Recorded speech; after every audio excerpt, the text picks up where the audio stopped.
Bem-vindo à nossa igreja virtual. Eu sei que já estamos no nosso 8º sábado em quarentena. Desde então, nós temos, através das redes sociais, nós temos tentado reunir o povo de Deus para podermos celebrar como igreja. Essa quarentena, ela tem servido pelo menos para podermos mostrar que igreja é muito mais do que um espaço físico composto por 4 paredes, um teto, bancos, etc. e tal. A igreja é onde o povo de Deus se reúne. E como o povo de Deus está se reunindo nesse momento, através desse canal, hoje nós somos igreja. Aí no local onde você está, seja na tua casa, na tua sala, na tua cozinha, no teu quarto, hoje aí é igreja, porque junto dos seus irmãos, ainda que à distância, você tem tido a possibilidade de poder se conectar com Deus através da palavra, através da oração, através da reflexão daquilo que é a vontade de Deus para nós. O título que eu dei para essa mensagem de hoje é A Noite Escura e Apavorante de Abrão. Essa mensagem ela está baseada em Gênesis capítulo 15, versos 1 a 21. Para essa mensagem especificamente, eu estou usando a Nova Versão Internacional, que é uma tradução contemporânea da Bíblia. Mas independente da versão que você tiver em suas mãos, o sentido do texto será o mesmo. Algumas palavras diferentes, mas o mesmo sentido. Eu quero ler o texto nesse momento. O texto diz assim: Depois dessas coisas o Senhor falou a Abrão numa visão: Não tenha medo, Abrão.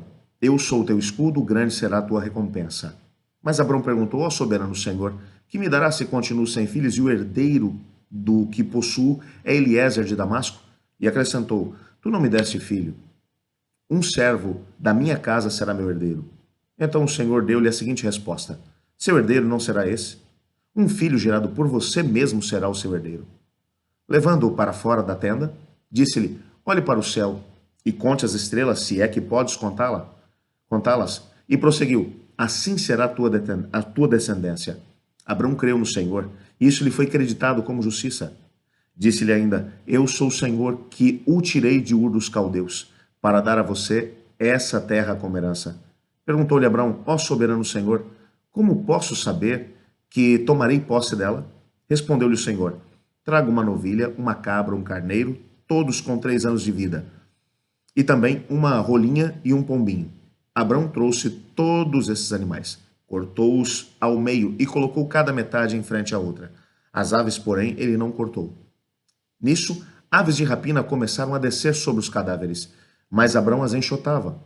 Ao pôr do sol, Abrão foi tomado de sono profundo, e eis que vieram sobre ele trevas densas e apavorantes. Então o Senhor lhe disse: Saiba que os seus descendentes serão estrangeiros numa terra que não lhes pertencerá, onde também serão escravizados e oprimidos por 400 anos. Mas eu castigarei a nação, a quem servirão como escravos, e depois de tudo sairão com muitos bens. Você, porém, irá em paz a seus antepassados e será sepultado em boa velhice. Na 4ª geração, os seus descendentes voltarão para cá, porque a maldade dos amorreus ainda não atingiu a sua medida completa. Depois que o sol se pôs e veio a escuridão, eis que um fogareiro esfumaçante, com uma tocha acesa, passou por entre os pedaços dos animais. Naquele dia, o Senhor fez a seguinte aliança com Abrão: Aos seus descendentes dei essa terra, desde o ribeiro do Egito até o grande rio, o Eufrates, a terra dos queneus, dos quenezeus, dos cadmoneus, dos amorreus, dos cananeus, dos girgazeus, dos jebuseus, dos hititas, dos fariseus, dos refaíns. Vamos orar nesse momento? Senhor Deus, muito obrigado por tua palavra. E muito obrigado, acima de tudo, porque apesar de estarmos vivendo um dos momentos mais difíceis da nossa vida, nós temos a possibilidade de ser edificados através da tua palavra. Então, nesse momento, Pai, eu não faço a mínima ideia de quem são aqueles que estão assistindo a essa mensagem junto comigo agora. Mas o Senhor sabe quem são essas pessoas. O Senhor sabe quais são as suas lutas. O Senhor sabe quais são os seus medos. O Senhor sabe quais são as noites escuras que eles estão enfrentando por causa dessa pandemia. Quero te pedir, Pai, que a tua palavra nesse momento possa edificar cada um desses que está comigo. E nos ajude, Pai, a compreendermos a tua vontade. Que o teu Espírito fale poderosamente ao nosso coração. Teu Espírito revelou essas verdades a Moisés, ele pôde escrevê-las através da inspiração que o mesmo Espírito deu a ele, e esse mesmo Espírito preservou essa palavra até o dia de hoje para nós. E agora então ilumina-nos para que possamos compreender essas mesmas palavras e vivê-las na nossa vida, os princípios nela contidos pelo menos. Pois é o que oramos em nome de Jesus. Amém. Esse texto é um dos textos mais famosos e importantes dentro daquilo que é a história de Abrão, que é o pai da nação de Israel, sem sombra de dúvida. Aliás, quando nós paramos para poder olhar a história de Abrão hoje em dia, algo em torno de 4 bilhões de seres humanos se autodenominam descendentes diretos de Abrão. Não existe nenhum outro ser humano que tanta gente se identificou como ele como descendentes dele. É um indivíduo que tem uma história, e essa história ela vai ter lugar principalmente dentro da aliança que Deus vai fazer com Abrão, a partir desse texto, o capítulo 15 do livro de Gênesis, que acabamos de ler. Entretanto, existem algumas coisas nesse texto que precisamos compreender antes de poder entender essa aliança que Deus fez com Abrão. E eu queria esmiuçar aqui algumas partes desse texto para podermos compreender a mensagem que Moisés tentou transmitir a cada um de nós. Logo no início do nosso texto, nós encontramos uma frase. A frase assim: depois dessas coisas, falou a Abrão, o Senhor falou a Abrão numa visão. Algumas traduções vão trazer a segunda parte como veio a palavra do Senhor a Abrão numa visão. Essa frase que acabou se tornando uma frase tão conhecida no contexto bíblico, tantos foram os momentos em que profetas acabaram mencionando que receberam a palavra do Senhor, mas eu quero que você compreenda que essa é a primeira vez na Bíblia que esse termo vai aparecer. Muito provavelmente esse termo que acabou se tornando um termo para denominar as visões que muitos profetas tiveram, até o último dos profetas canônicos, que foi João, ao escrever o livro do Apocalipse, que vai dizer exatamente a mesma frase, em que o Senhor, que veio sobre mim, a palavra do Senhor numa visão. Abrão é o primeiro, pelo menos, que vai ser descrito na Bíblia como passando por essa experiência. Mas o texto vai mencionar que depois dessas coisas, o texto vai dizer, essa frase, depois dessas coisas, ela é muito importante, porque o texto começa falando que Deus se apresentou a Abrão numa visão depois dessas coisas. Essa frase, ela traz a ideia de que coisas importantes aconteceram na vida do Abrão antes do momento descrito no texto, ou seja, antes que Deus fizesse essa mesma aliança com ele. E essas coisas, na verdade, de alguma maneira influenciaram os eventos que foram descritos nesse capítulo que nós lemos. Essas coisas prepararam Abrão para poder viver aquilo que ele estava vivendo no contexto do capítulo 15, que já vamos ver daqui a pouco. Mas para podermos entender isso, nós precisamos voltar um pouco no tempo e no espaço para tentar entender de que eventos é que Moisés está falando. Esse texto ele está se referindo de algo dentro do relacionamento de Abrão com Deus que acabou fazendo com que ele experimentasse algumas coisas que o levaram a esse momento em que o Senhor Deus vai se revelar a ele em visão e vai fazer uma aliança com ele. Vamos tentar voltar um pouquinho na história, pelo menos naquilo que Moisés, nos capítulos anteriores, mencionou a respeito de Abrão. Abrão vai ser mencionado primeiro lá no capítulo 11 do livro de Gênesis. A partir dos versículos 27 a 28, nós encontramos o primeiro momento em que ele é mencionado, quando, na verdade, a história, Moisés está mencionando Abrão sob a perspectiva do seu pai. O contexto ali é a descendência de Noé através de Sem. Essa descendência através de Sem seria a descendência de onde viria o próprio Messias. Essa promessa havia sido feita a Noé há muito tempo antes e aos ancestrais de Noé, como também o próprio Enoque havia recebido essa revelação, Sete, entre outros. Vamos ler aqui o texto, mas aqui nesse momento eles estão mostrando Terá, que é descendente direto de Sem, filho de Noé. O texto vai dizer, essa é a história da família de Terá. Terá gerou Abrão, Naor e Harã. Harã gerou Ló. Harã morreu em Ur dos Caldeus, sua terra natal, quando ainda vivia Terá, seu pai. Terá tomou seu filho Abrão, seu neto Ló, filho de Harã, e sua nora Sarai, mulher de seu filho Abrão, e juntos partiram de Ur dos Caldeus para Canaã. Mas ao chegarem a Harã, estabeleceram-se ali. A história de Abrão começa a ser contada tendo como base o relato do seu pai Terá. Esse clã, que era composto por pessoas da descendência de Sem, filho de Noé, estava por alguma razão vivendo numa cidade pagã, num ambiente pagã, a região da Mesopotâmia, um pouco mais ao norte ainda da cidade de Babilônia. Quando você pega o mapa, você vai reparar que Babilônia está mesmo ao norte. Mais para frente de Babilônia ainda, você encontrava a cidade de Ur dos Caldeus, às margens do rio Eufrates.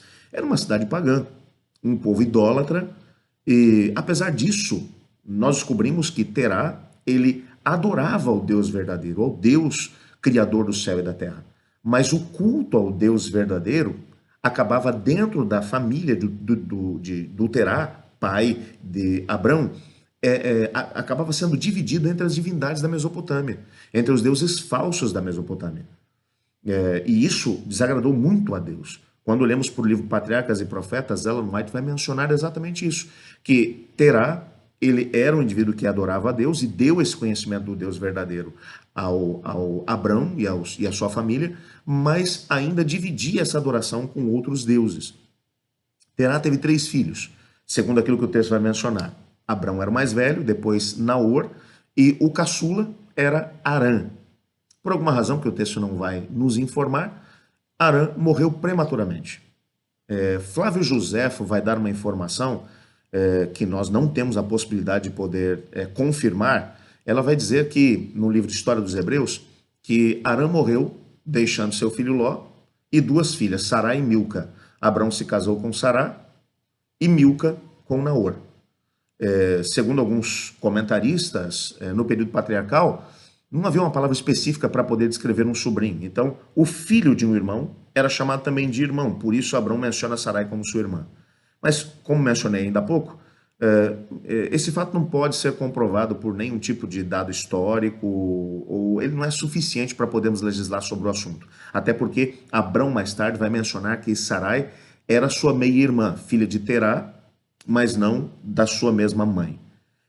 O fato é que essa era a família de Terá. Quando Abrão recebe o chamado de Deus para poder sair da Mesopotâmia, especificamente de Ur dos Caldeus, e seguir para Canaã, o seu pai Terá foi com ele, bem como seu irmão Naor e o restante de toda a família. Entretanto, o chamado de Deus foi para que ele saísse da Mesopotâmia e para que deixasse para trás a sua família. Por quê? Bom, a razão para um chamado tão radical como esse era exatamente a adoração dividida que a família vivia. Adoração ao Deus de Israel, como o Deus criador do céu e da terra, mas também adoravam as divindades do país onde viviam.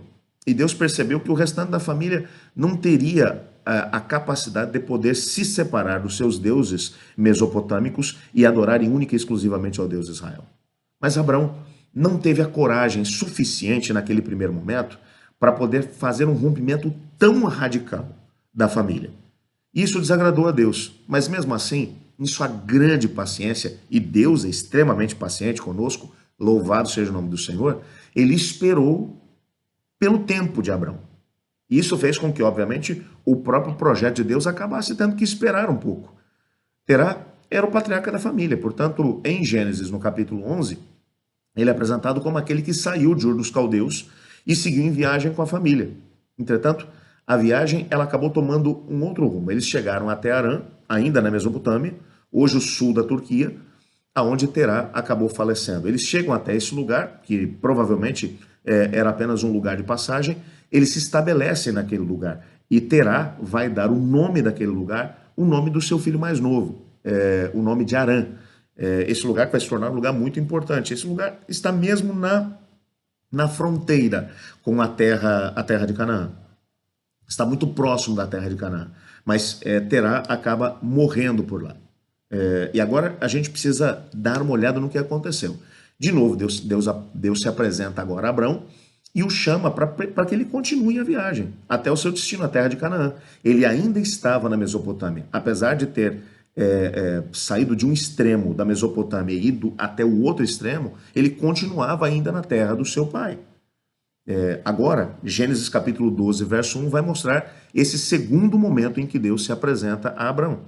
Então o Senhor disse a Abrão: sai da sua terra, do meio dos seus parentes, da casa do seu pai, e vá para uma terra que eu lhe mostrarei. Abrão agora obedece, ainda que em parte. Você percebe que Abraão está construindo uma história com Deus. A obediência total e completa à vontade de Deus não aconteceu na história de Abraão de uma hora para outra. Ele sempre foi obediente, mas obediente em parte. Porque o texto vai nos deixar claro que ele saiu lá de Harã. É bem verdade. Deixou para trás o seu irmão Naor, Milca, a sua cunhada, bem como o restante da família. Mas ele levou consigo seu sobrinho Ló. E a viagem é descrita da seguinte forma, capítulo 12, versos 4 a 9. Levou sua mulher Sarai, seu sobrinho Ló, todos os bens que havia acumulado e os seus servos, comprados em Harã. Partiram para a terra de Canaã e lá chegaram. Partiu Abrão como Deus lhe ordenara, e Ló foi com ele. Abrão tinha 75 anos quando saiu de Harã. Abrão atravessou a terra até o lugar do carvalho de Moré, em Siquém. Naquela época, os cananeus habitavam essa terra. O Senhor apareceu a Abrão e lhe disse: a sua descendência darei essa terra. Abrão construiu ali um altar dedicado ao Senhor, que lhe havia aparecido. Dali prosseguiu em direção às colinas a leste de Betel, aonde armou seu acampamento, tendo Betel a oeste e Ai a leste. Construiu ali um altar dedicado ao Senhor e invocou o nome do Senhor. E depois partiu Abrão e prosseguiu em direção ao Neguebe.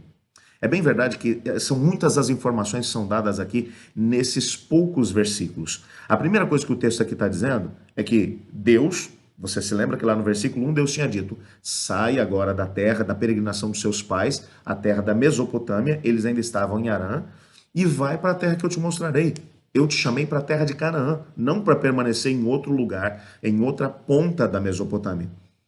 Abraão obedece, mas ele leva a sua esposa, obviamente, porque era sua esposa, mas leva junto seu sobrinho Ló. Deus tinha dito para que ele deixasse a família para trás. Ele deveria ter seguido para a terra de Canaã juntamente com a sua esposa, mas ele leva o restante da família. Todos os bens que ele havia acumulado, os seus servos comprados em Harã, tudo vai junto com ele. E o mais interessante é que o texto vai dizer assim: e eles partiram para a terra de Canaã e lá chegaram. Abraão não teve que andar muito, até porque ele estava na fronteira da terra de Canaã. Ele já estava do ladinho. Era uma questão de poucos quilômetros e ele já entrava na terra de Canaã. Então o texto só vai dizer: e partiram da terra, e partiram para a terra de Canaã e lá chegaram. Simples. Abraão vai entrar pelo extremo norte. Se você der uma olhada no mapa do período patriarcal, você vai reparar isso. Harã está mesmo no extremo norte. Ele agora vai passar pela região onde hoje se encontra a Síria, vai passar por onde se encontra Damasco e vai continuar descendo, até entrar na terra de Canaã. E Abraão, o texto vai mencionar que ele vai atravessando a terra, de norte a sul. Ele vai descendo, vai passando, vindo de norte para sul, ele vem chegando até um lugar chamado o Carvalho de Moré, em Siquém. Essa região, posteriormente, acabou se tornando uma região próxima de onde, nos tempos de Jesus, era a região da Samaria. Naquela época, os cananeus viviam nessa terra. Moisés vai deixar isso muito claro. E a construção gramatical hebraica desse texto vai nos dar a entender que o Abrão ficou tremendamente frustrado com isso. Por quê? Porque ele queria a terra de Canaã, mas ele só não queria os cananeus lá dentro. Como é que ele ia herdar uma terra que estava cheia de habitantes e os caras eram fortes, eram muito maus? Esse negócio de cananeu era um negócio ruim. Então, Abrão, ele vai entrando agora pelo norte e vem descendo. E se você continua olhando, você vê, Abrão foi construindo um altar, dedicava esse altar ao Senhor, fazia culto ao Senhor que lhe havia aparecido, e o texto vai dizendo, e dali prosseguiu em direção às colinas de Betel. Se você olhar no mapa, ele está descendo mais para o sul ainda. E ele continua descendo, armou ali a sua tenda, e construiu um outro altar ao Senhor, e o texto, o versículo 9 vai dizer, e ele partiu e prosseguiu em direção ao Neguebe. O Neguebe era a última, o Neguebe era uma região de deserto, era a última fronteira antes de poder chegar no Egito. O que o texto está dizendo? Que Abrão, quando ele foi chamado para poder ir para a terra de Canaã, primeiro ele atravessa toda a Mesopotâmia e fica na fronteira da Mesopotâmia sem pisar na terra de Canaã.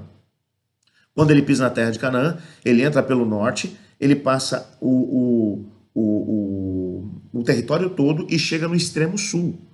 E quando ele chega no extremo sul, mesmo na fronteira da terra de Canaã com o Egito, ele se estabelece lá. O que você percebe nitidamente é que é o seguinte: Abraão chegou e, por causa daquela grande quantidade de cananeus, ele não estava nem um pouco afim de ficar naquela terra. Então você pode reparar que é bem verdade que Abraão, ele tinha obedecido a Deus, tinha saído lá de Ur dos Caldeus, mas a obediência dele sempre vai sendo em partes. Ele não obedece completamente à vontade de Deus. Ele se estabelece depois em Harã, ele entra na terra de Canaã, mas ele vai atravessando a terra até chegar mesmo no finalzinho da terra. O que Moisés está dizendo aqui é o seguinte, ó, ele só está precisando de uma desculpa para poder sair da terra de Canaã. Por quê? Por causa dos cananeus que lá estão. Esse é o contexto. Bom, e você continua a leitura do texto, você vai descobrir o seguinte, que uma fome assolou o país de Canaã, a terra de Canaã. E Abraão não consulta a vontade de Deus, até porque você sabe que tem época que se você orar e for pedir a vontade de Deus para algumas coisas que você quer fazer, Deus vai dizer claramente, não, não é isso que eu quero para você. Então, sem consultar Deus, sem consultar a vontade de Deus, ele fez aquilo que ele queria. Aliás, aquilo que Moisés já tinha deixado implícito nos primeiros versículos do capítulo 12. Ele tinha entrado pelo norte, foi descendo, atravessou toda a terra, chegou no extremo sul, e agora, quando chegou a fome, sem consultar Deus, ele foi para o Egito. Afinal, ele já tinha atravessado toda a terra mesmo. Ele já estava na fronteira. Quando a gente fala assim, Abraão foi para o Egito, a gente tem a noção de que ele fez uma grande viagem. Não, ele já estava na fronteira. Ele só andou mais uns quilômetros para poder chegar no Egito. Para ir para o Egito, foi só mais um passo. O grande problema é que quando nós fazemos as coisas do nosso jeito, as consequências sempre vêm. Até mesmo as aparentes bênçãos trazem maldições. Abraão, com medo de ser morto por causa de Sarai, que era uma mulher muito bela, apesar de nessa altura já estar assim em meia idade, ele mentiu dizendo que ela era sua irmã. Mas, pastor, mas ela não era meia-irmã? Independente do Flávio José estar certo e ela ser, por exemplo, filha do seu irmão Arã, mesmo assim, ela seria chamada de irmã dele, ou se ela fosse meia-irmã por parte de pai, independente da situação, ela era meia-irmã. Não, mas é que, na prática, meia-verdade é mentira. Não existe esse negócio de é 90% verdade e 10% mentira. Não. Ou com Deus a coisa funciona assim, ou é verdade ou é mentira. Não existe meio termo. Por isso Jesus vai dizer, é sim, sim e não, não. Abraão que deveria estar nesse momento protegendo a sua esposa Sarai, porque Paulo vai dizer depois que a esposa tem que ser protegida pelo marido. Ele vai usar Sarai como um escudo para se proteger.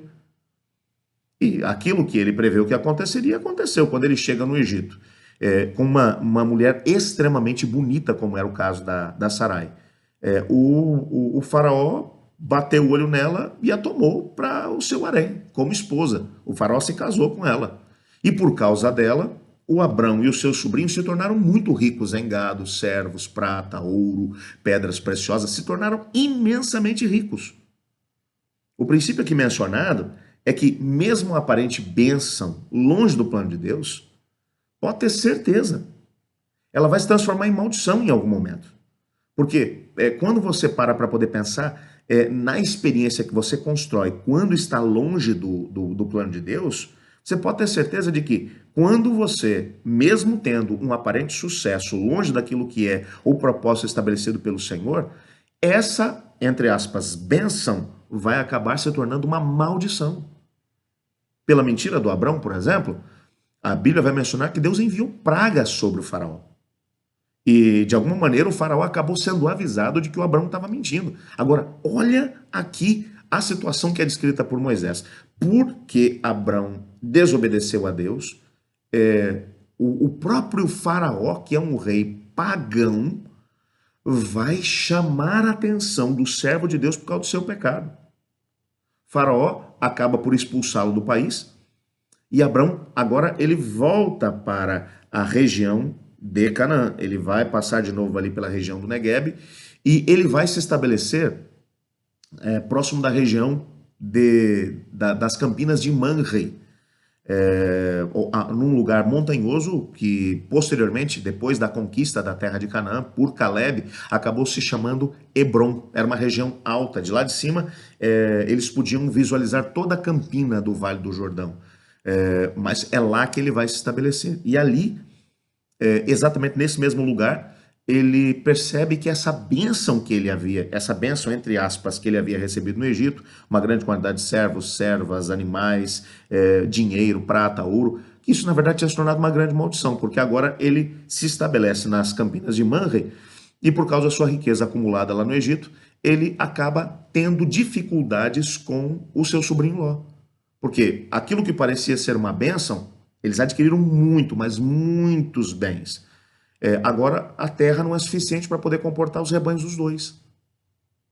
E mais do que isso, eles acabam se separando por conta dessa mesma bênção do Egito. E se você der uma olhada nessas bênçãos do Egito, que ele recebeu enquanto esteve por lá, entre essas bênçãos vem uma mulher chamada Agar, que é uma serva que é dada a Sarai enquanto ela é concubina do faraó. Essa serva é levada com Sarai quando ela sai de lá do Egito.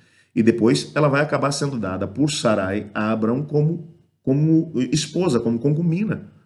E é dela que vai nascer Ismael. Apesar de ter, num primeiro momento, trazido alguma alegria para Abrão, mas depois, entre os filhos, começou, entre o Ismael e o Isaac, começou uma briga tão grande que continua até hoje entre árabes e judeus. E tudo isso por quê? Porque Abraão resolveu dar um pulinho no Egito para poder buscar de lá as suas bênçãos. Meu amigo, eu quero que você compreenda uma coisa.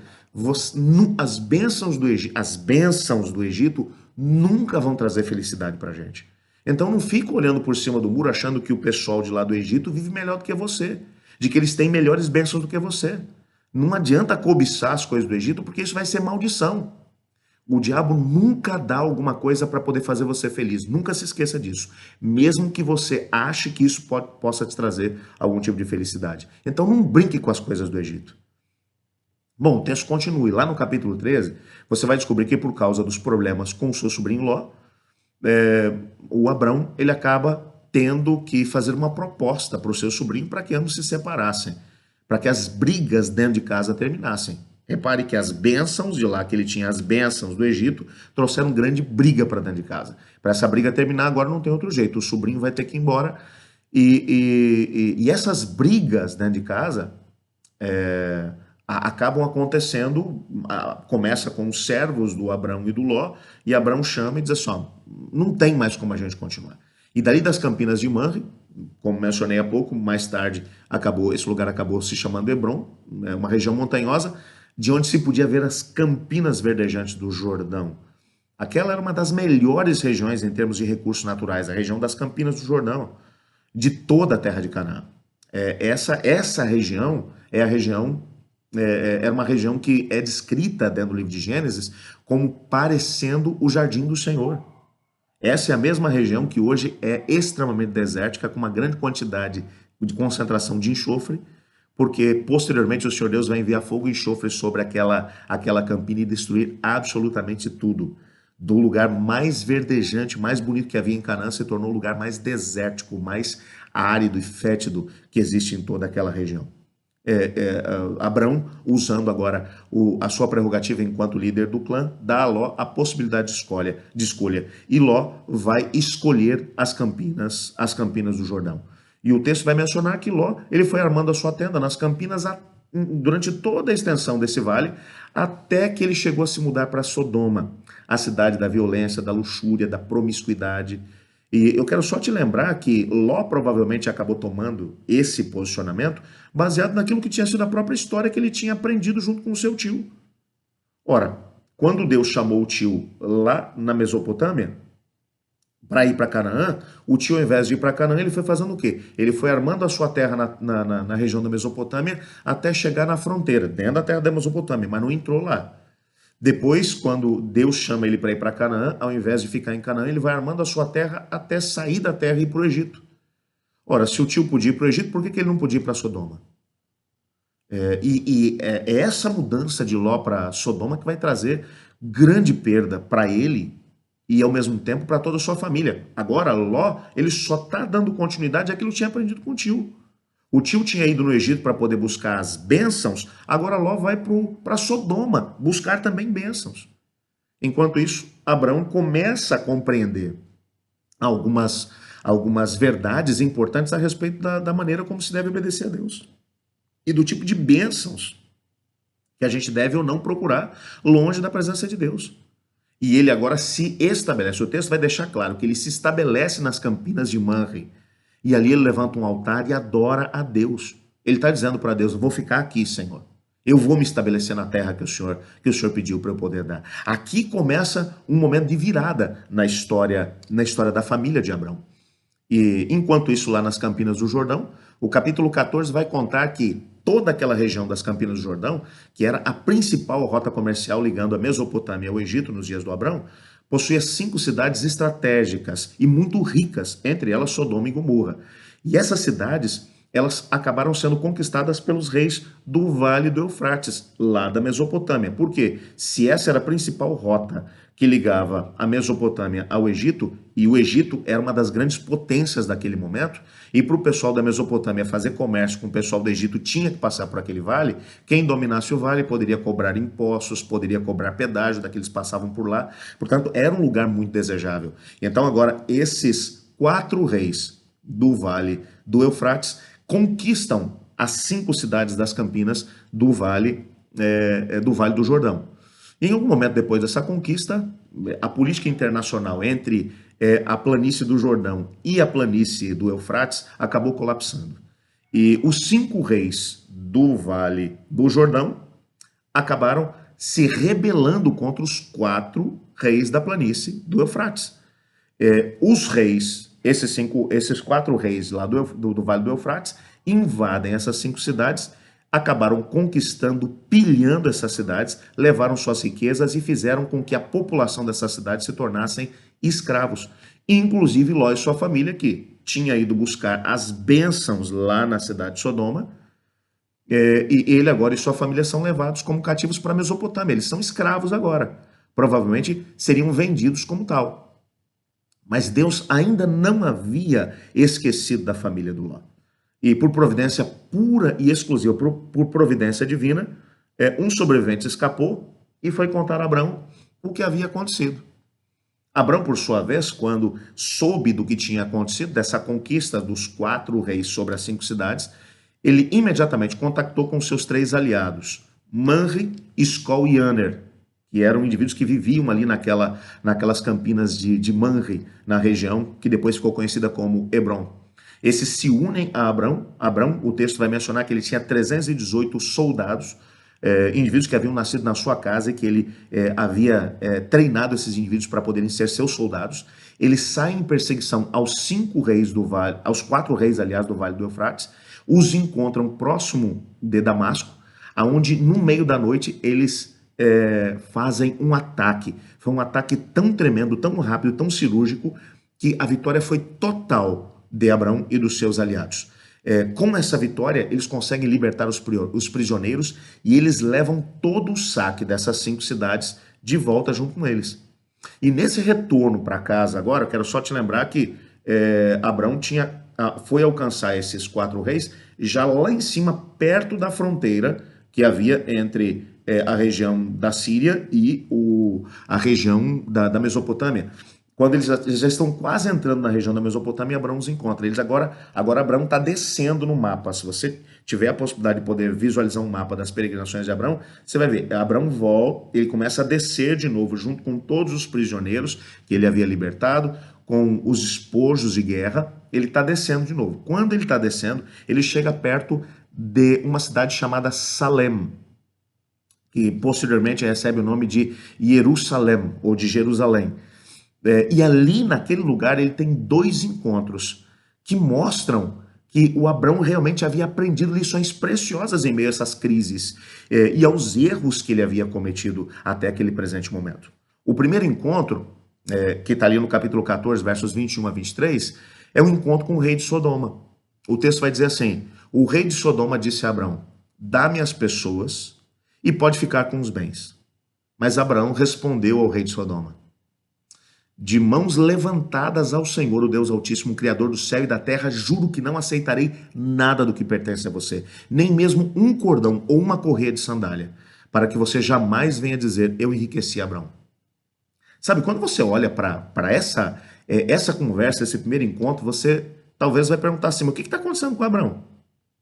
Abrão tinha lutado pelas 5 cidades da Campina. Era direito dele, enquanto conquistador, ter agora os bens e as pessoas como seus servos, servas, todo o ouro, prata. E a gente sabe que essas 5 cidades das Campinas do Jordão eram cidades muito ricas, então Abrão estava trazendo muito, mas muitos bens.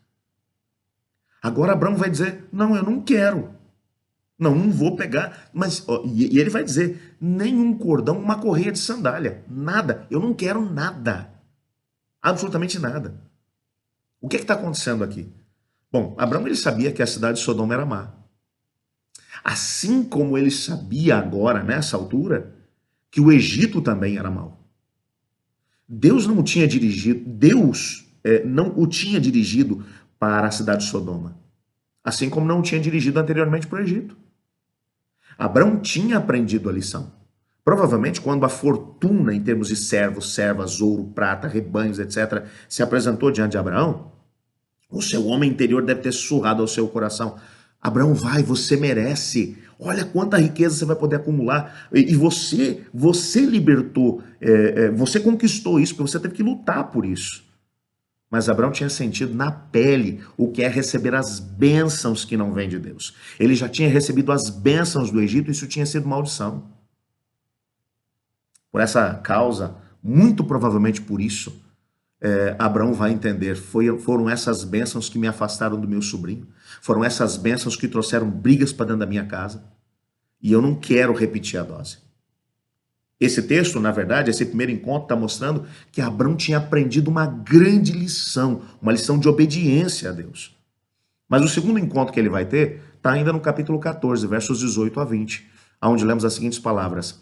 Então Melquisedeque, rei de Salém e sacerdote do Deus Altíssimo, trouxe pão e vinho e abençoou Abrão, dizendo, bendito seja Abrão pelo Deus Altíssimo, Criador dos céus e da terra, e bendito seja o Deus Altíssimo, que entregou seus inimigos em suas mãos. E Abrão lhe deu o dízimo de tudo.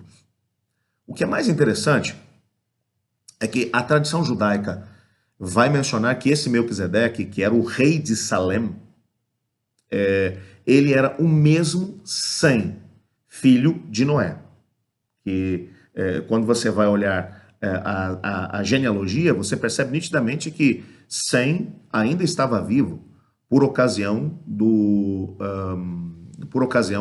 nascimento de Abrão, e eles foram contemporâneos durante um tempo.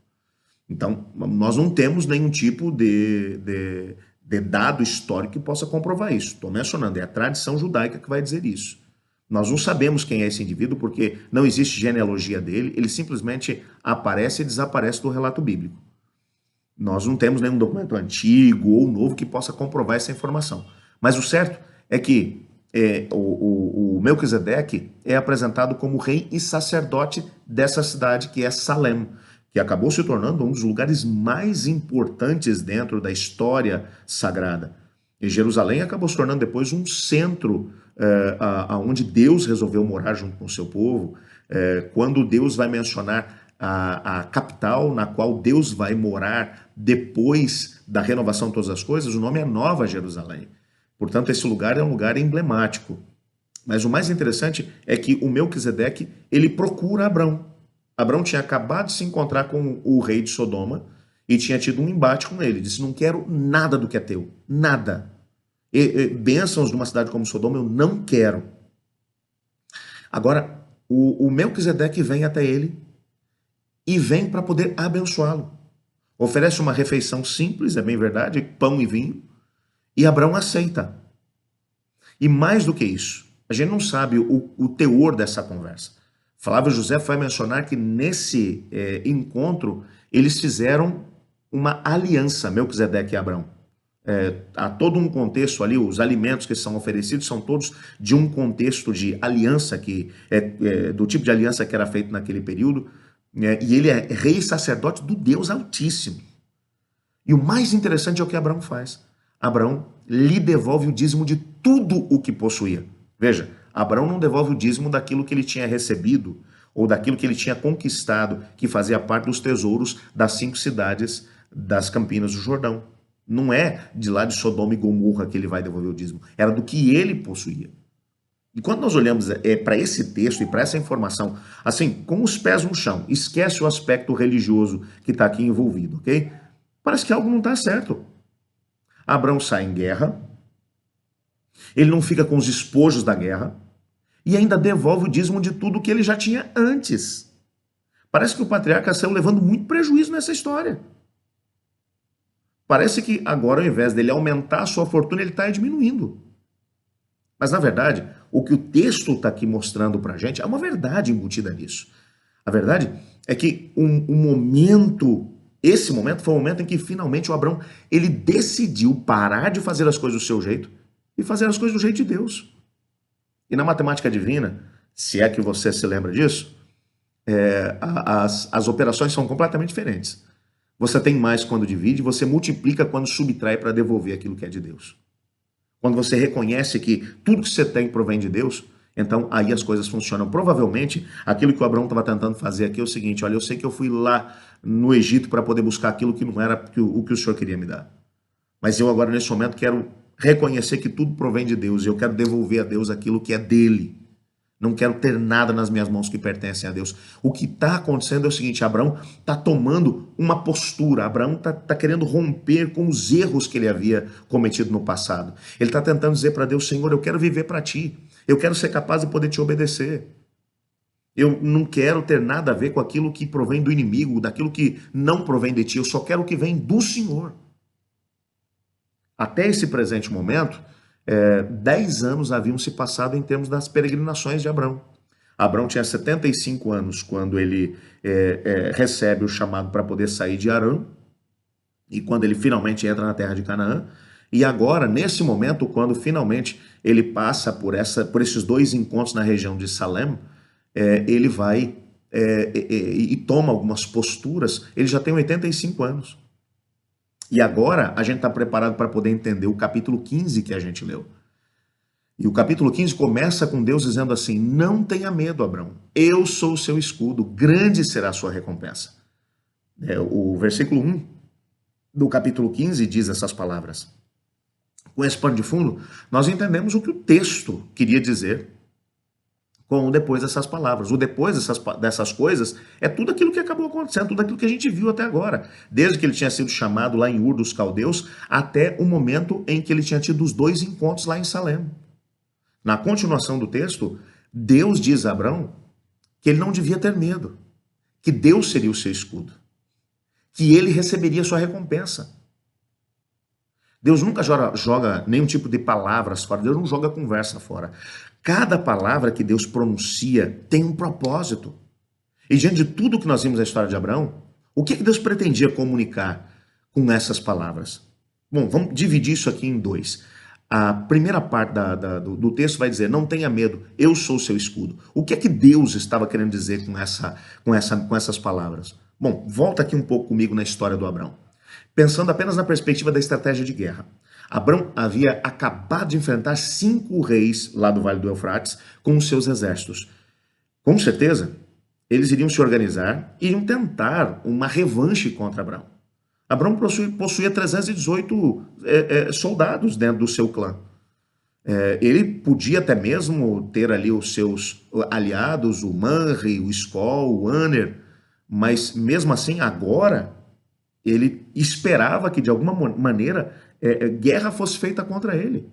Mas e se esses inimigos viessem com mais soldados, com mais armas, mais poderosos do que ele? E se eles o surpreendessem? O que ele faria diante disso tudo? O que fica implícito no texto é que Abraão estava com medo. E é natural sentir medo. Muita gente passando agora por essa pandemia, por essas situações onde a cada dia os números de pessoas que acabam se contaminando pelo Covid-19 acabam aumentando e a cada dia mais gente vai morrendo vítima desse vírus nefasto. A gente também fica com medo, claro que sim.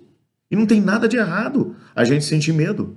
Nós não podemos deixar que o medo ele domine nossa vida. É exatamente por isso que agora, depois que Abraão toma posicionamentos, posturas diante do Senhor, Deus agora está dizendo para o patriarca que ele definitivamente não estava sozinho, que Deus seria o seu escudo. A sua segurança não vinha dos seus soldados, a sua segurança não vinha também das alianças que ele tinha feito com os seus amigos e vizinhos, o Manri, o Skoll, o Wanner. A sua segurança estava centralizada na presença de Deus ao seu lado. E agora vem uma segunda coisa que o texto vai dizer. O texto vai dizer, grande será a sua recompensa. Ao aceitar o chamado que Deus lhe fizera lá em Ur dos Caldeus, e depois que Deus havia reiterado em Harã, Abrão havia acreditado na promessa de Deus de que ele teria uma grande herança, de que o número de filhos que ele teria seria incontáveis, de que ele receberia grande porção de terra, que ele seria uma nação e nações sairiam dele. Ele acreditou em tudo isso. Havia uma recompensa para ele. Mas agora vamos parar e vamos pensar um pouquinho na tardança no cumprimento das promessas de Deus que acabou acontecendo na história do Abrão. Deus conhece o coração humano. Deus não é como algumas pessoas que faz promessa e depois acaba se arrependendo. Não, Deus não é assim. Quando Deus promete alguma coisa, primeiro, ele não esquece da promessa. E depois, ele cumpre o que ele prometeu, mas no tempo certo. Como nós vimos na história do Abrão, até aquele presente momento, ele havia passado por muitas provas e muitas situações em que a experiência e a fé de Abrão tinha sido provada. E cá entre nós, na maior parte das vezes ele tinha falhado.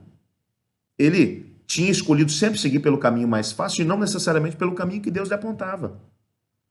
No momento em que Abrão ele consegue entender que as suas atitudes diante dos momentos de prova da sua vida tinham sido fundamentais para que ele chegasse onde ele estava, e que o propósito divino para a sua própria vida não tinha acontecido ainda por causa dos caminhos que ele tinha seguido, então agora ele estava pronto para poder entender o que Deus tinha para ele. E agora Deus, o que está acontecendo no capítulo 15 é assim, Deus está recomeçando a história de Abrão de novo com ele.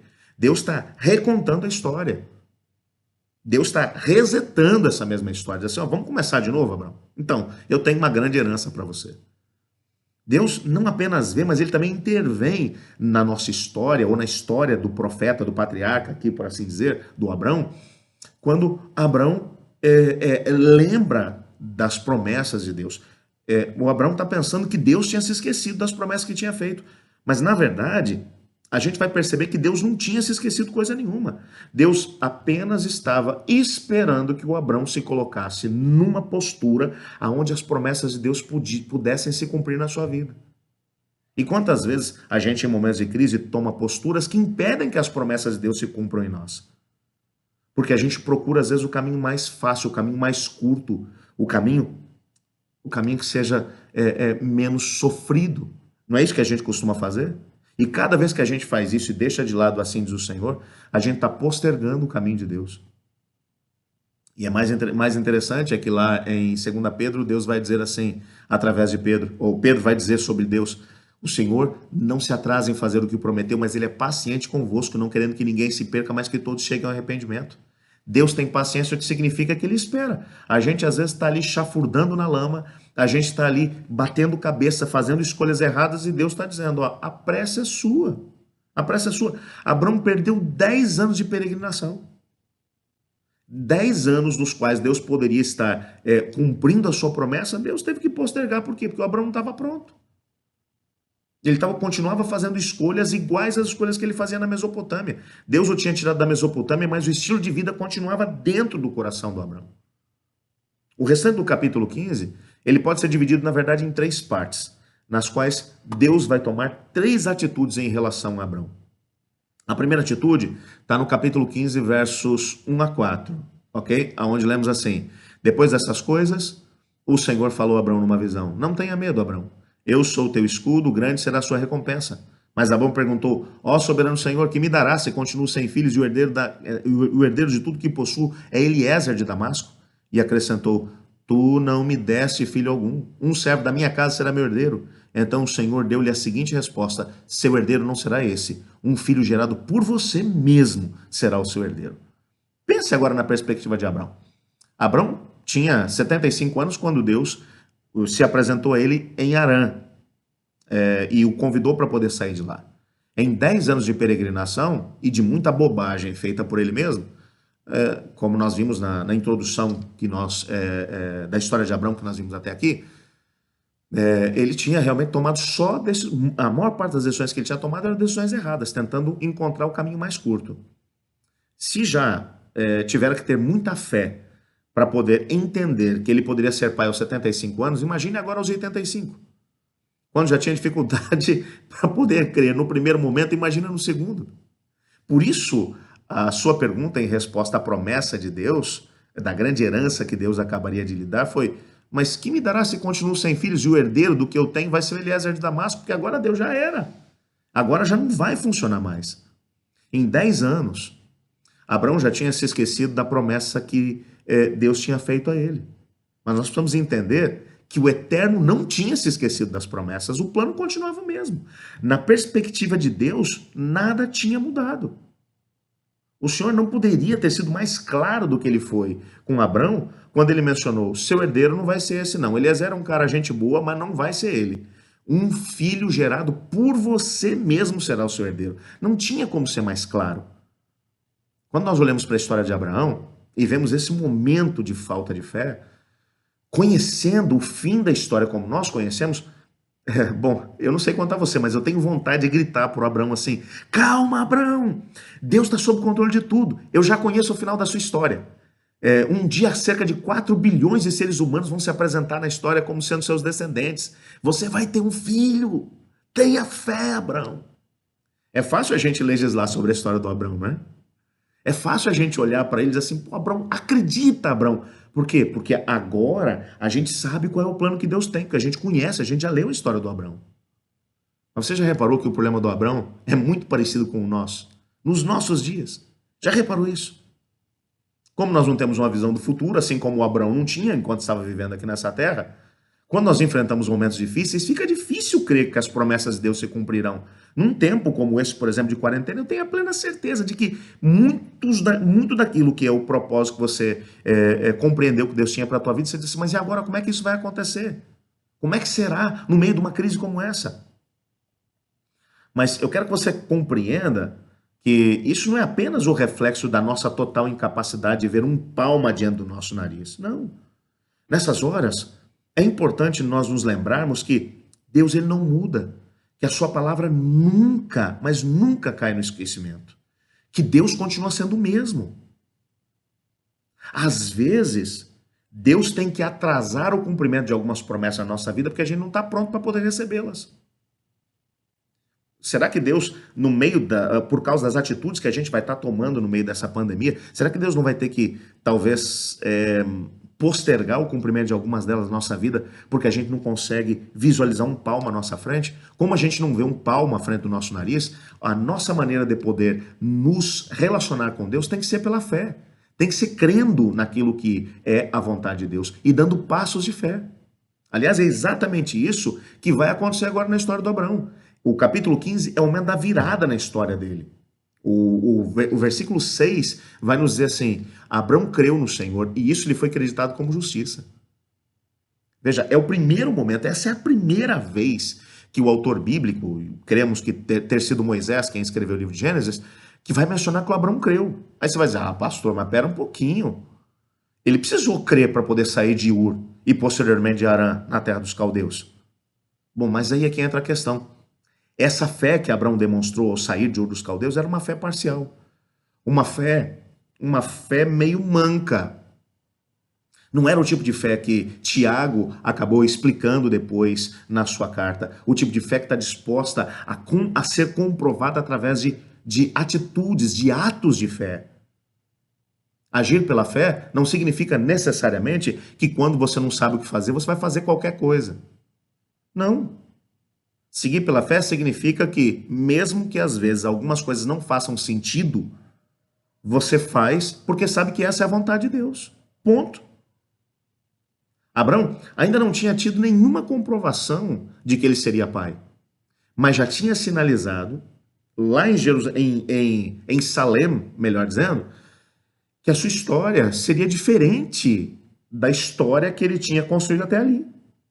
No encontro que ele tem com Melquisedeque, na aliança que ele faz com Melquisedeque, ao rejeitar as bênçãos, entre aspas, de Sodoma, ele estava dizendo que queria viver pela fé. Ele queria o plano de Deus sobre a sua vida. Ele não queria viver de acordo com aquilo que ele achava que era o melhor. Aí você vai dizer, pastor, mas ele pisou na bola depois. Logo no capítulo 16 ele começa a pisar na bola quando ele pega Agar para poder ser uma segunda esposa. Tudo bem, mas ele estava tomando posturas, decisões. E quem de nós nunca tomou uma decisão e depois acabou falhando? Porque existe uma força dentro de nós que nos empurra para o mal. Paulo falou sobre isso. Mas ele agora estava tomando posturas e dizendo que ele agora queria viver pela fé. E quando esse tipo de fé brota no seu coração, então a justiça de Cristo cobre os nossos erros, os pecados da nossa vida. É isso que o texto está dizendo, que aconteceu com Abraão. Paulo depois vai pegar o mesmo texto e vai mencionar tanto na carta aos Romanos como também lá na carta aos Gálatas, para poder dizer que esse foi o momento da virada na história de Abraão. Ele não foi salvo por obras, mas pela fé demonstrada pelas obras. E por obras, se entenda, a intenção de seguir o plano de Deus, sem questionar Deus. Uma pessoa que diz que acredita em Deus, mas não está disposta a viver o plano de Deus na sua vida, não é alguém que acredita em Deus. Então, nesse primeiro momento, Deus vai dizer para Abraão, Abraão, eu te prometo, você vai ter um filho. Depois vem a segunda promessa que Deus vai fazer aqui, que está nos versículos 7 a 8, onde ele diz assim, disse-lhe ainda, eu sou o Senhor, que o tirei de Ur dos caldeus para dar a você essa terra como herança. Perguntou-lhe Abraão, soberano Senhor, como posso saber que tomarei posse dela? Bom, naqueles 10 anos de peregrinação, Abraão já tinha passado pela terra de norte a sul, de leste a oeste. Não porque ele estivesse reconhecendo a terra, mas ele estava tentando fugir dela. A gente já viu isso. Mas com certeza, no início da conversa sobre o filho, ele também se perguntava se seria possível que aquela terra na qual ele estava, um dia fosse dada a ele. Uma coisa era peregrinar ou migrar de lá da Mesopotâmia para um lugar em que ele tomaria posse e que não tinha ninguém morando. Outra coisa bem diferente é chegar na terra de Canaã e descobrir que Canaã era maravilhosa, mas que estava cheia de cananeus e que eles eram muito maus, violentos e que Abraão não podia com eles. Repare que quem toma a iniciativa de poder falar sobre o assunto da terra é Deus e não Abraão. Isso está transmitindo para a gente uma verdade muito importante. Deus queria que o patriarca se lembrasse que naqueles 10 anos, a fé que o havia movido a sair da sua terra natal poderia ter se enfraquecido um pouquinho mais. Mas Deus não só não tinha se esquecido da promessa feita, como ainda tinha em mente o mesmo plano que ele tinha há 10 anos, quando chamou Abraão para poder sair de lá de Ur dos Caldeus. O plano não tinha mudado. Deus só estava esperando uma postura de Abraão para que o plano pudesse entrar em cena. E agora, mesmo que o Abraão não tivesse tocado no assunto da terra, Deus agora toca. Porque depois de conhecer a terra e o grau de dificuldade que com certeza ele teria para poder conquistá-la, Abraão sabia que a menos que um grande milagre acontecesse, ele jamais conseguiria tomar posse da terra. A única terra que ele possuía naquele momento era aquela que estava embaixo das suas unhas antes dele poder tomar banho. Não é à toa que ele acaba perguntando, tá, Senhor, mas soberano Senhor, como posso saber que eu vou tomar posse dela? Sabe, era difícil acreditar que uma bênção tão grande como aquela aconteceria na sua vida. E sabendo que a resposta que Deus tinha para Abraão não seria fácil para que Abraão entendesse e ao mesmo tempo que aceitasse, porque o plano de Deus era um plano a curto, médio, mas também a longo prazo. Deus faz uma pausa no assunto da terra e ele migra para o terceiro assunto que ele queria falar com Abraão na visão. Que está lá em Gênesis no capítulo 15, versos 9 a 12, e também no verso 17, que diz assim, respondeu-lhe o Senhor, traga-me uma novilha, uma cabra, um carneiro, todos com 3 anos de vida, e também uma rolinha e um pombinho. Abraão trouxe todos esses animais, cortou-os ao meio e colocou cada metade uma em frente da outra. As aves, porém, ele não cortou. Nisso, aves de rapina começaram a descer sobre os cadáveres, mas Abraão as enxotava. Ao pôr do sol, Abraão foi tomado de sono profundo, e eis que vieram sobre ele trevas densas e apavorantes.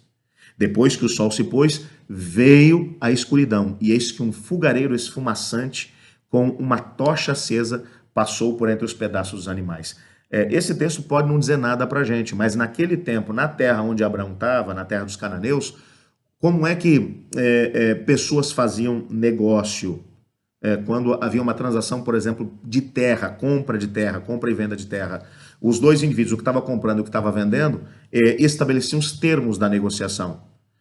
E então depois eles sacrificavam o animal, cortavam suas metades e ambos passavam pelo meio dizendo que eles estavam dispostos a cumprir a sua parte no acordo. Mas os dois tinham que passar. Se um dos dois quebrasse a aliança feita, o outro poderia fazer com aquele que descumpriu a sua palavra o que tinha sido feito com o animal. Ou seja, poderia partir o outro no meio. Era um costume cananeu. Deus vai agora lançar a mão da mesma situação para poder fazer uma aliança com Abrão. Ele disse, olha, Abrão, antes de poder falar sobre como é que eu vou dar a terra, eu já te prometi que vou te dar um herdeiro e que eu vou te dar a terra. Eu prometi. Agora vamos fazer uma coisa? Faz assim, ó, vem cá. Pega aí os animais. E Abrão corta os animais. Ele agora sabia que Deus ia fazer uma aliança com ele. Mas o fato é que Deus, até no momento de poder fazer a aliança, Deus não faz as coisas na hora em que a gente acha que deve ser feito. Deus parece que, entre aspas, se atrasa para poder chegar, para poder fazer a aliança. A aliança de Deus vai acontecer no tempo certo. E nesse momento, as aves do céu começam a vir pelo cheiro do sangue dos animais que haviam sido sacrificados. Abraão passa a tarde toda espantando aqueles animais. Ao pôr do sol, o texto vai dizer que Abraão é tomado de profundo sono. E eis que vieram sobre ele trevas densas e apavorantes. Foi dessa frase que eu tirei o tema da nossa mensagem hoje. Existem momentos na nossa vida em que parece que Deus tinha que estar lá. Deus tinha que estar agindo. Deus tinha que estar fazendo coisas. E Deus parece que está atrasado. É isso que Moisés está dizendo, que na perspectiva de Abraão, Deus estava atrasado. E como Deus tinha se atrasado, Abraão agora, ele está apavorado por causa das trevas. E quantas vezes a gente não fica apavorado por causa do que está acontecendo? Eu tenho recebido muitas mensagens de pessoas que têm dito, pastor, estou apavorado, o coronavírus está chegando perto da minha família, tem alguém que foi contaminado, meu pai. A gente está acompanhando o drama do irmão Claudinei Império, que é ancião nosso da Vila dos Remédios, obreiro bíblico do nosso distrito, que está contaminado com coronavírus. Começou com um problema nos rins, foi hospitalizado para tratar dos rins que haviam parado, numa situação realmente muito difícil, e acabou sendo contaminado pelo coronavírus. E eu me lembro de conversar com a família e eles dizendo, a gente está com medo. Quando as densas trevas vêm sobre nós, o problema das trevas é que a gente não consegue enxergar nada adiante. E a nossa tendência é ficar apavorados diante delas. E é perfeitamente normal. Nessa altura, a cidade de São Paulo, que é o epicentro dessa situação do coronavírus, onde pelo menos 70% da população devia estar em quarentena para que o sistema de saúde não colapsasse, mas a gente, nessa semana, o dia que a gente mais teve gente em quarentena, nós chegamos a 47%. Está todo mundo apavorado. Estão tomando agora medidas para poder tentar manter o pessoal em casa, aumentando o rodízio de carro, etc. e tal. As pessoas estão com medo e as pessoas ficam apavoradas. É assim mesmo. Por que o povo está saindo de casa apesar do coronavírus? Porque estão com medo. Com medo do quê? Com medo de não conseguir pagar as contas, com medo, apavorados. Porque a escuridão nos lança o medo. Mas eu quero te lembrar que é exatamente na hora mais escura, quando Abraão está apavorado no meio das densas trevas, que Deus se apresenta. Ele se apresenta como um fogo no meio da escuridão. O fogo traz luz, traz segurança, traz calor. E ele vem como um fogareiro esfumaçante, como uma tocha acesa. Ele vem para poder trazer luz. O fogo é um símbolo de luz, de proteção. E ele vem e passa entre os animais. O certo, na hora de fazer uma aliança como essa, era que o Abraão passasse junto com Deus. Mas Deus não pede para que o Abraão passe pelo seguinte, porque o Abraão ele podia fazer promessas de que ele cumpriria a vontade de Deus, mas ele ia quebrar logo na frente. Deus sabia disso. Por isso, o único que promete com a certeza de que ele vai cumprir é Deus. O único que é capaz de poder fazer promessas garantindo que nem uma vírgula ou um tio dessas promessas vão cair no esquecimento é Deus. Por isso é Deus quem passa pelo meio dos animais. E Deus está dizendo para Abraão, se eu não cumprir o que eu estou te falando, de te dar um herdeiro e de te entregar essa terra, você pode fazer comigo, eu deixo você fazer comigo o que você fez com os animais. Mas Deus não pede para que o Abraão passe pelo meio dos animais. Porque Deus sabia que o Abraão podia prometer hoje e amanhã ele estaria quebrando essa mesma aliança. Aliás, Deus faz essa aliança com Abraão no capítulo 15, no capítulo 16 ele está quebrando a aliança. No capítulo 16 ele está tomando Agar como esposa. Mas por isso você descobre aqui a grande misericórdia de Deus. Gênesis no capítulo, a última parte do texto, que é Gênesis capítulo 15, versos 13 a 16, depois 18 a 21, vai nos mostrar a grande misericórdia de Deus. Deus vai dizer para Abraão, então o Senhor lhe disse, saiba que os seus descendentes serão estrangeiros numa terra que não lhes pertence, aonde também serão escravizados e oprimidos por 400 anos. Mas eu castigarei a nação, a quem servirão como escravos, e depois de tudo sairão com muitos bens. Você, porém, irá em paz a seus antepassados e será sepultado em boa velhice. Na quarta geração, seus descendentes voltarão para cá, porque a maldade dos amorreus ainda não atingiu a medida completa. Naquele dia, o Senhor fez a seguinte aliança com Abrão.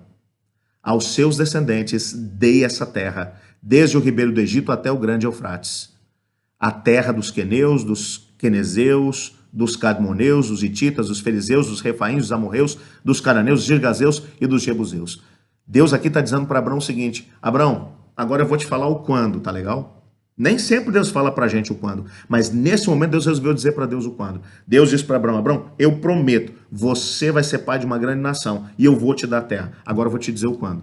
Bom, o quando da terra Deus vai falar. O filho ele não diz quando, mas o quando da terra ele vai dizer. Abrão, é o seguinte,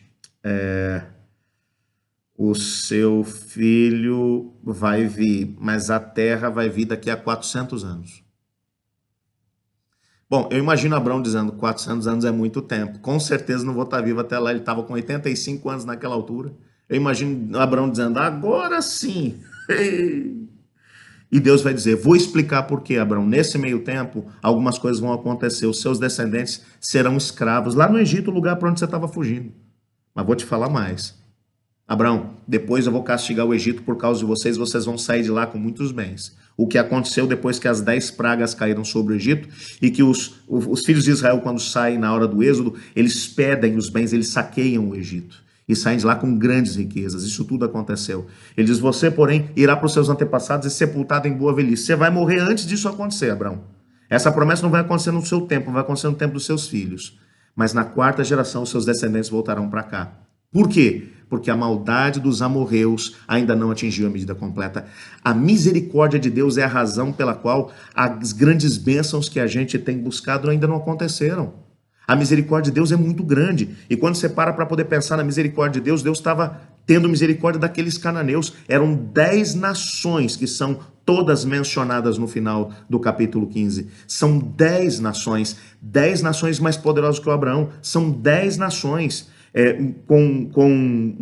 E já eram maus naquele tempo, é bem verdade, mas Deus diz, a minha paciência é grande com o ser humano, eu quero que através de você, dos seus descendentes, esse pessoal tenha a possibilidade de conhecer aquilo que é a minha vontade, aquilo que eu quero fazer na vida deles, eu quero que eles me conheçam e tenham a oportunidade de ser salvos se eles quiserem, então eu estou dando mais 400 anos para eles, você e os seus descendentes vão ter que esperar por causa deles.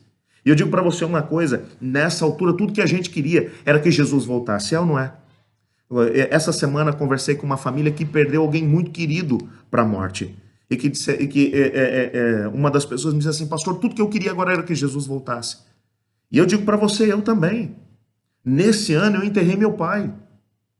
Dia 29 de fevereiro eu o perdi. E tudo que eu queria era que Jesus voltasse logo. Claro que eu queria. Mas Deus está dizendo para você e para mim, talvez um pouco daquilo que ele disse para o Abrão. Ele diz assim, olha, eu tenho um propósito para vocês, vocês vão ter que esperar um pouquinho mais para que a Nova Jerusalém seja a morada de vocês, por uma razão, porque eu tenho ainda misericórdia das pessoas desse planeta. Deus tem misericórdia das pessoas que vivem na cidade onde você está. Deus tem misericórdia das pessoas que vivem na cidade de São Paulo. E Deus agora, talvez através dessa grande crise, está tentando chamar a atenção deles para que eles se voltem para Deus de todo o seu coração. Cristo Jesus ainda não voltou por causa da misericórdia de Deus para com todos. Ele quer dar uma oportunidade para que as pessoas o conheçam e possam se entregar a Ele. Talvez por isso a nossa herança ainda não nos foi dada. Por quê? Porque Deus não quer só salvar a gente.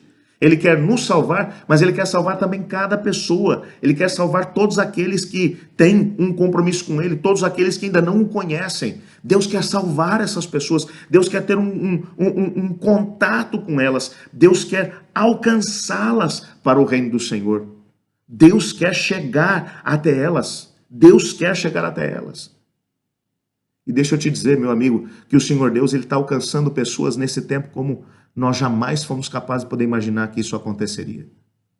Pessoas que talvez nunca foram alcançadas em épocas de paz, talvez nessa época de coronavírus, têm dedicado um pouco mais de tempo para a palavra de Deus, têm buscado estudar um pouco mais a palavra de Deus, têm ouvido o que Deus tem dito. Pessoas talvez nunca foram numa igreja física, mas têm agora permitido que a igreja entre dentro da sua casa com mensagens da palavra de Deus.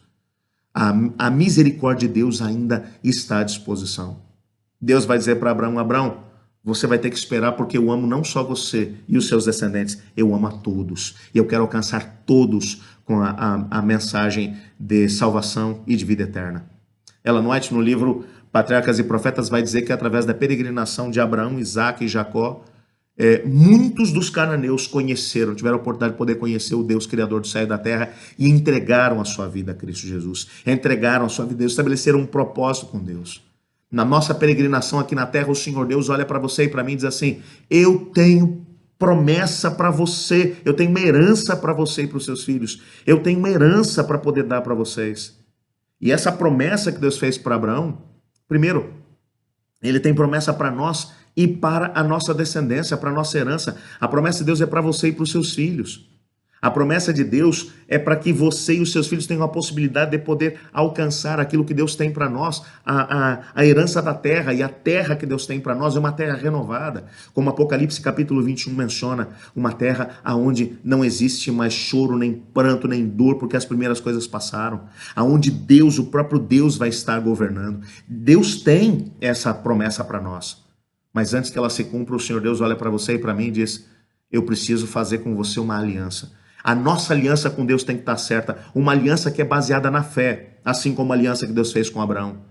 E creu Abraão e isso lhe foi imputado por justiça. Essa é uma aliança que Deus quer fazer conosco baseado na fé. E eu te desafio nesse momento a dizer para o Senhor, Senhor, pela fé eu faço uma aliança contigo. Eu vou crer na sua palavra. Eu vou crer que o Senhor é o meu escudo. Eu vou crer que o Senhor me protege. Eu vou crer que o Senhor tem um futuro para mim e para minha família. Eu vou crer que o Senhor vai me ajudar a ultrapassar essa situação e todas as outras que surgirão antes que o Senhor chegue. Eu quero alcançar cada um dos, entre aspas, cananeus que estão vivendo à minha volta e que não te conhecem, e levar a eles a mensagem de salvação e de vida eterna. Eu quero fazer isso, eu quero passar por essa experiência, porque eu sou um descendente de Abraão e quero que a história dele seja minha. Quantos de vocês querem dizer para Deus, Senhor, eu quero viver isso?